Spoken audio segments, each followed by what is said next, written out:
पंडित दीनदयाळ उपाध्यायजी यांच्या पुण्यतिथीनिमित्त समर्पण दिवस म्हणून भारतीय जनता पार्टी कार्यालय सिव्हिल चौक सोलापूर येथे अभिवादन कार्यक्रमाचे आयोजन करण्यात आले होते।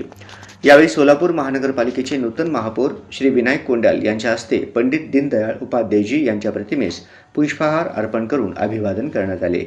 या प्रसंगी भारतीय जनता पार्टीच्या वतीनं नूतन महापौर विनायक कोंडाल यांचा सत्कार करण्यात आला। कार्यक्रमास भाजपाच्या अध्यक्षा रोहिणीताई तडवळकर, भरतसिंग बडूरवाले, कुमुद अंकारम, यशवंत पात्रुड, अक्षय अंजिखाने यांच्यासह पक्षाचे पदाधिकारी व कार्यकर्ते मोठ्या संख्येने उपस्थित होते।